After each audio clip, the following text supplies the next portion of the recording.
सन 1957 अगस्त की दूसरी तारीख को बाबा दिल्ली से विमान द्वारा प्रस्थान कर दोपहर 12 बजे कश्मीर पधारे। पंजाब के खेतों में नदी के जल को उस प्रांत के कोने कोने में पहुंचाकर पृथ्वी को फलीभूत करती सैकड़ों नहरों की व्यवस्था को आकाश मार्ग से स्पष्ट देखा जा सकता है।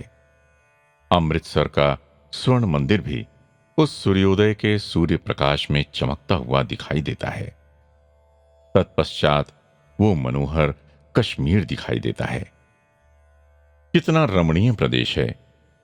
कलरव करती हुई, उफनती हुई, मानो चांदी का फर्श सजाती हुई बहती हुई सैकड़ों नदियां और उपनदियां, परा प्रकृति देवी के दर्पण के समान विशाल तट, तटों के ऊपर के भाग में केसर के उद्यान, परिमल पूरित हरे हरे देवदार के वृक्षों की पंक्तियां, कहीं कहीं पंक्तियों से घिरे पुष्पों की मालाएं और दृश्य के अंत में दिखती सुंदर हिमाच्छादित पर्वत श्रेणियां।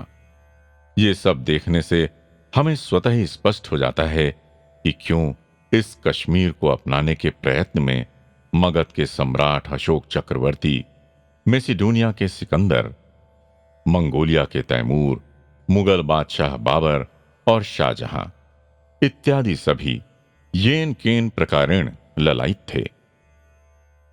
श्रीनगर के मध्य भाग में उन्नत पहाड़ पर एक भव्य शंकराचार्य मठ है। उस मठ में ठहरने के लिए बाबा से वहां के अधिकारी संचालकों ने विनती की, किंतु बाबा भक्तों के साथ एक नौकागृह में ही ठहरे। उस नौकागृह का नाम एलेक्जेंड्रा पैलेस था, जिसमें बाबा कुछ भक्तों के साथ ठहरे। बाकी के भक्त उसके समीप स्थित प्रिंस ऑफ कश्मीर और किंग्स रोजेज नामक नौकागृह में ठहरे। बाबा ने सभी को प्रकृति की सुंदरता को सराहने के लिए सदैव व सर्वदा प्रोत्साहित किया। वे एक पुष्प के सौंदर्य, सूर्योदय व सूर्यास्त के मनमोहक रंगीन दृश्यों, अष्ट दिशाओं से उमड़ घुमड़ कर मंडराते श्वेत श्याम बादलों, मंद शीतल पवन, अर्धरात्रि में आकाश में चमकते सितारों आदि आदि को दिखाकर भक्तों को न केवल हर्षित करते, बल्कि उस समय बाबा का वर्णन करने के आनंद का अनुभव भी अद्वितीय है। इसलिए बाबा भक्तों को शालीमार और निशात नामक प्रख्यात उद्यानों में ले गए। वहां से लौटते समय दूर से दिखती हुई हिमालय पर्वत श्रेणी की ओर संकेत कर बाबा ने कहा, ये सब क्या है? काट छांट करके बनाई हुई कलाकृतियां, किंतु वो देखो हिमालय कितना भव्य है। घाटियों रूपी संसार से परे रहकर दृढ़ता से खड़े रहने के संदेश के रूप में ये हिमालय बनाया है। उन्होंने कहा कि ईश्वर के बाग की प्रतिष्ठा के समतुल्य कोई भी बाग नहीं है।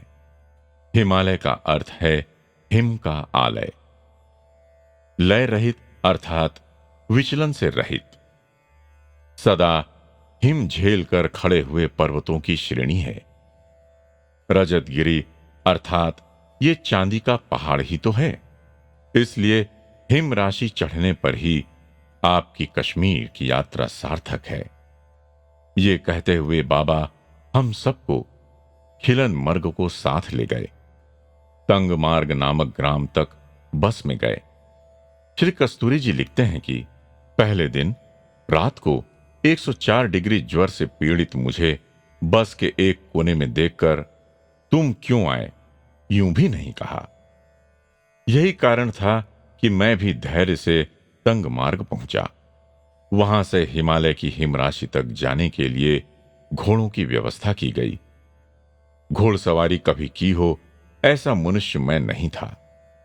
कैसे क्या होगा, कैसे चढ़ना उतरना, यह तो सामान्य बात है, किंतु चमकती हुई उस प्राणी की चिकनी पीठ पर से पहाड़ के रास्ते में कहीं फिसल गया तो क्या अधोगति होगी, ये भय ज्वर से भी अधिक पीड़ित कर रहा था। एक डोली की व्यवस्था करते तो अच्छा था, ऐसा संदेह मन में सताता रहा। किंतु बाबा स्वयं मेरी ओर देखकर बोले, हाँ हाँ चढ़ जाओ। अपने समीप के ब्यूटी नामक घोड़े पर बिना परिश्रम के चढ़ ही गया। सीधा बैठा, घोड़े के आगे चलने पर भी अपने को गिरने फिसलने से संभालते हुए बैठा रहा। साईं राम।